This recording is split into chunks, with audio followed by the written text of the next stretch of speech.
So I want to have a conversation with you guys about the rescuer angle of the Karpman Drama Triangle. So if you haven't followed me for a while, you didn't listen to the previous podcast that I have done on the victim side of things, just to bring you up to speed, Karpman Drama Triangle was written, I think, in the 70s. Please correct me if I'm wrong. But it's this disempowerment triangle that I have been teaching about for ages, that is based on energies that like to play with each other. It's like a victim and like a prosecutor and a rescuer. Some people think of it as the savior.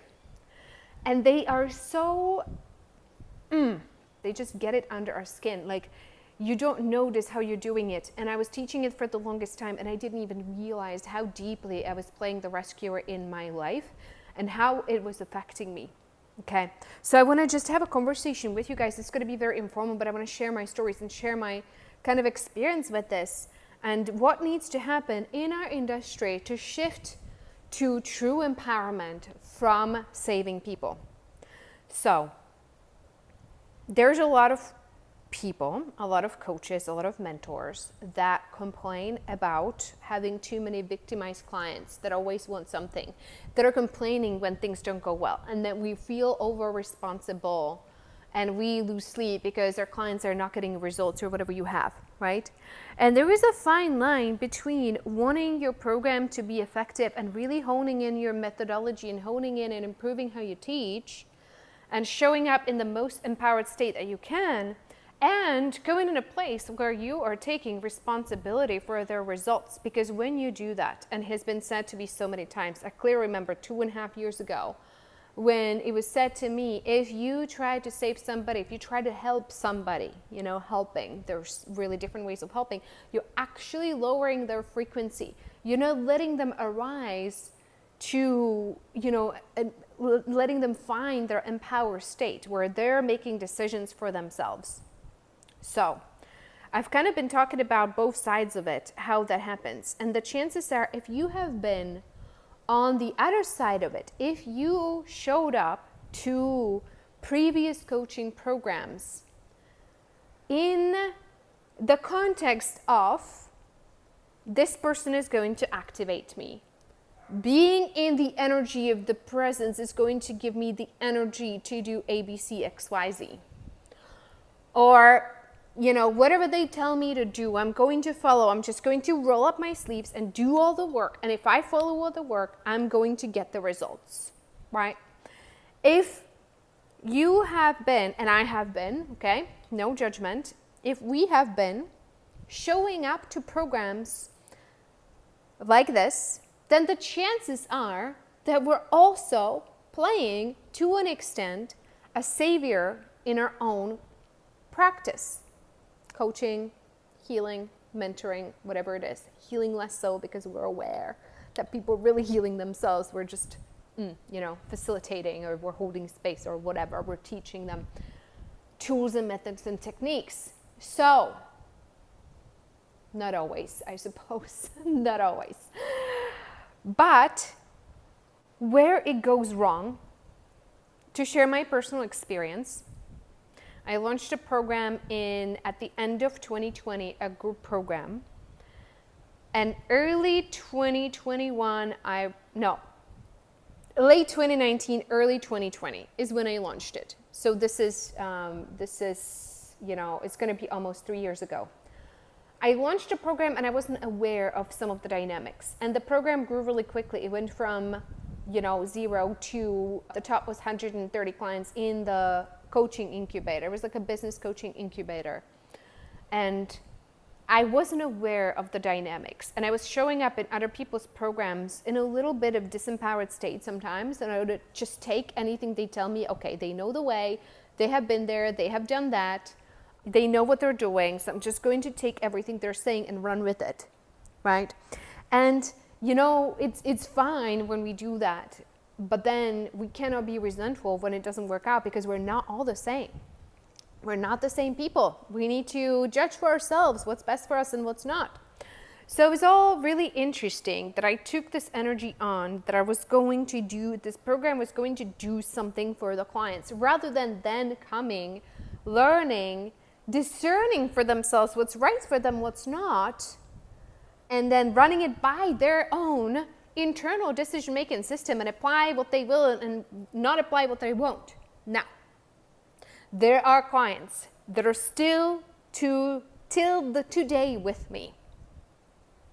Through these years, they understand what empowerment is all about. And they can take what I'm saying and they can filter through their own internal system. They go like, okay, yes, this works, and no, this doesn't work. And those are the healthiest kinds of relationship, where I don't have to worry about, I'm going to tell them something wrong that doesn't apply to them, because I can trust them to actually discern, this resonates, this doesn't right now, maybe later, or maybe it's not for me. But it's the best kind of relationship is with empowered people.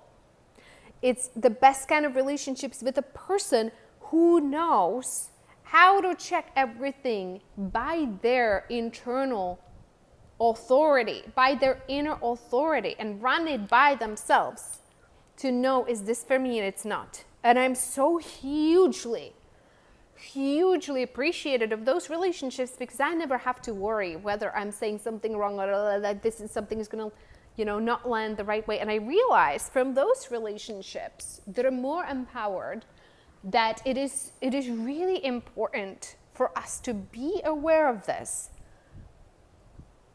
Release ourselves from the savior energy, and also release our clients, or help them see, not release them, but help them see where they are in disempowered state, buying a little bit too much into what we're saying, and give them the power back to discern, I have my blind spots. I don't know everything there's to know. I have entities, but you name it, I'm clearing my light body as I go. Is there mind control? Absolutely. Okay? I got some stuff removed just last week. And where it goes wrong, I got a message from somebody a while ago, because I'm in another mentorship program. It's really interesting. And in that mentorship program, there was a word going around that this person is being hijacked by entities and AI and whatever, and is in bed with whatever low astral, right? And so it was a very difficult process, but in the end, it was quite empowering for me, because did I leave her program? No. But it forced me to show up in an empowered way, to not take everything that she's saying like the truth, because it's not. Sometimes it is really authentic, and sometimes it's very connected to the spirit, and it's like juicy stuff, and sometimes it's like, maybe this doesn't apply to me. Maybe other people need to hear this in this moment, but it doesn't apply to me.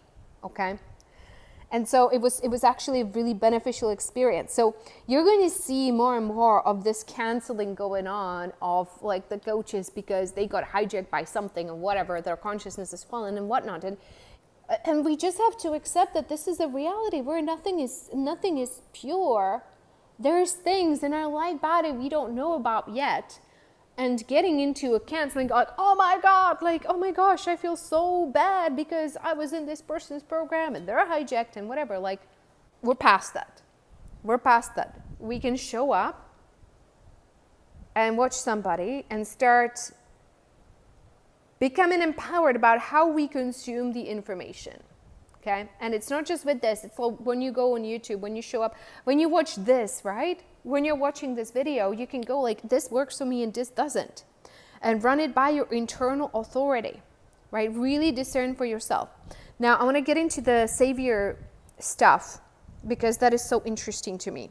So back to my original story, right? So I was kind of coming from the mentality is that my program has to do something for them. My energy, I started lending my energy because I know I can be potent to people. I have a very focused aura, and I can use it to really get people like this, get them focused, get them inspired. It's a way for me to get inspired too. It works both ways. You know, I really love those interactions when we're just like, yes, let's do this together. And there's like a lot of inspiration, and and I love that. But there is motivation and that there's healing. And those are two different things. And I realized I have to find the spot in the middle where I can show up and inspire and tell people stories, take them on a journey. But if they are not sitting with this and they're not integrating this information within themselves, right? Because this integration, like you realize something and you heard something, you're like, that's me. And it's not enough to say like, oh my God, I see this. Now I know. Now I feel so much better. Now that I know this is there, now I can build and empower business. And it's like, no. No. Just because you realize that you have a failure of failing again, or failure of disappointment, or whatever you found out in the training during ungoals, that is not the work. That is just awareness.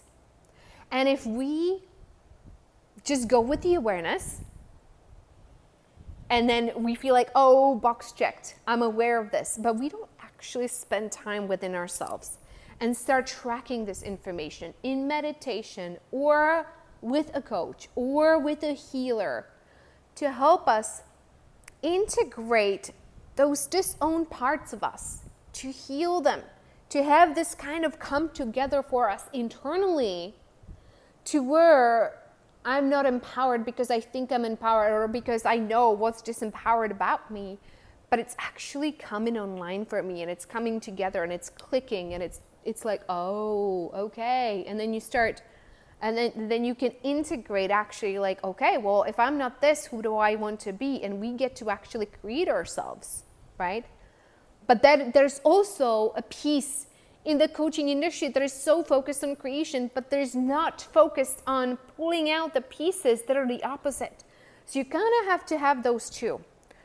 And where we go wrong as an industry is where we focus on activating other people, lending their energy. Like there's a lot of motivation, but there's no like teaching people how to A, make their own decisions, B, how to take the realizations that they're having and work with it internally, or really encourage them. If we don't do the work, then who are they doing the work with?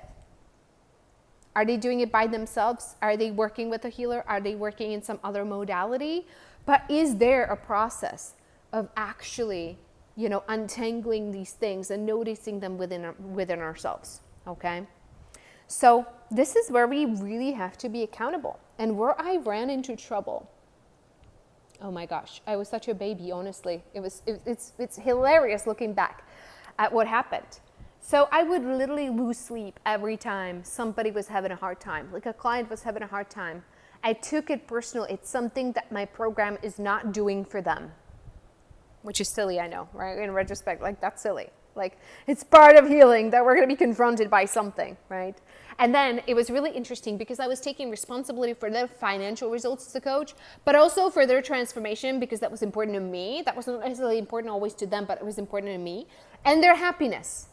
And those three things not necessarily always coexist together. When you're going through a deep healing journey, sometimes you're going to be in lower frequencies in order to find all the threads that are healing. You're not going to be always happy. No such thing exists. So like they would go in disempowered states and then blame the program, right? Business growth is not always simultaneous with transformation. You transform something and then you find out there's the next thing, and then you realize the way you've been doing business is completely inauthentic.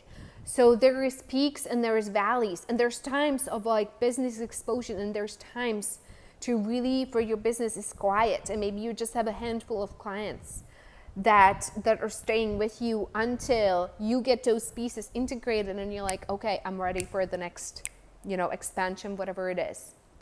So you start to see that I was kind of setting up myself for trouble, playing actually the savior and taking personal responsibility for everybody in my program being happy or transformed, or both, preferably say at the same time, and 10xing the revenue, right? And I think my biggest heartbreaks were the clients who were super successful.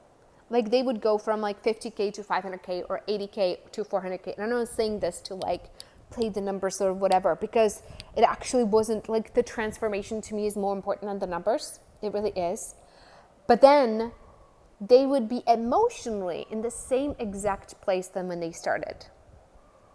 And I felt like I was failing even though they got the results. And so I realized from that, we really have to take a step back from jumping in. And this is like so tricky in advertising, because the advertising that actually works, that people's egos will buy 1000%, is when you tell them this program will give you result A, B, C. And that's how you're taught to market. And we have to be super, super, super honest about that. Because there has to be focus on the process. And the truth is, it's a mountain that we're climbing. It's a spiritual mountain that we're climbing. It's a never-ending process. Sometimes we come on a landing and you're like, oh my gosh, I feel so happy that I integrated it. And then there's the next deck, and then there's the next set of stairs, right? And when you market from a standpoint of results, are you going to get clients? Yes.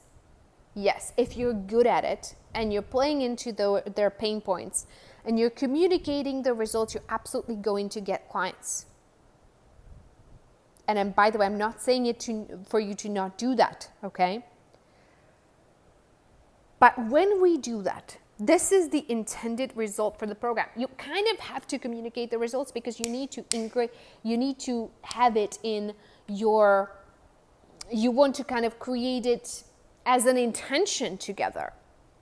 You want to lend it to them as a potential intention, because when there's no intention, when there's no heart saying yes for this particular transformation or for this particular result in this particular way of being, then you're guaranteed, you're almost like, that's not going to happen, right? Like we have to get people to say yes to themselves and to envision it as a result. Now, there needs to be a component in your program or in your teaching that you teach people how to own their own power in the program. If you know you have people who are not always behaving that way, teach them how to make their own decisions about what you're teaching, how to check in with themselves. Talk to them about what it's actually going to take, because not all the transformation is taught by you. If you're a healer, great. If you're not a healer, or if you're a coach and you go with people into the depths of it, great. But if you're just guiding, like I do sometimes, when I do these launches and whatever you have, or programs where I'm literally just guiding and teaching, but I'm actually not doing the inner work with people that I do in a one-on-one setting, then it needs to be clear to people that this isn't just a show that they watch on camera, that they watch on TV, that makes them feel good, and that, gives them the buzz and gives them the energy and makes them pump up and like, go do this. That is not the point, right? There's a need to communicate that there is internal journey and internal putting things together that needs to happen, okay? And if you don't do it, that's completely fine. But if you take on a role that you on camera alone can make the difference for them, my personal opinion is that you're going to run into a lot of trouble, because people are going to expect you on camera, you being the television, and your energy to do the work for them, and it's not gonna. And then you're going to cycle through people who are disempowered. People who complain that this program didn't work for them. Okay? And you'll say, well, did you work for the program? But they didn't really know what that means. They're like, well, I did all the work. I show up on the training. I did the worksheets, whatever. But it's not enough, right? There's the watching and there's the healing component. So I hope this is making sense to you guys.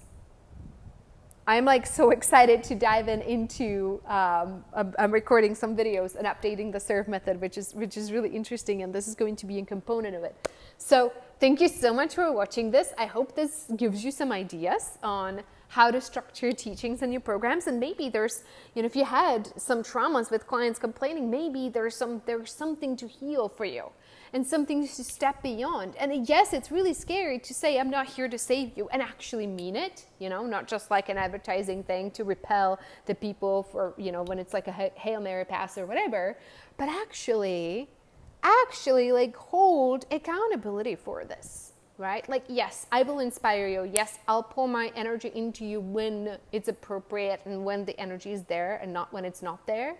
But it is always your responsibility to take this, sit with this, heal this, hire somebody else to heal this if you need, and for you to actually get the breakthrough, because the watching somebody in video is not going to do the breakthrough. You might have awareness, but it's not going to give you the breakthrough. The breakthrough is yours and nobody else's, okay? There's nobody that can do the breakthroughs for you. No matter how skilled, no matter how, Tony Robbins like they are, no matter how much energy they have. And I can have a lot of energy, not always, but I can have a lot of energy. I can, my stuff can be quite potent, but it's still the responsibility on the person on the other side to do this internal work. So thank you so much for watching. I'm going to put some links below this. If you're interested in working with me privately or following whatever I have going on, sign up for my email portal and things like that. I'm gonna put this below, and I'll see you in the next video.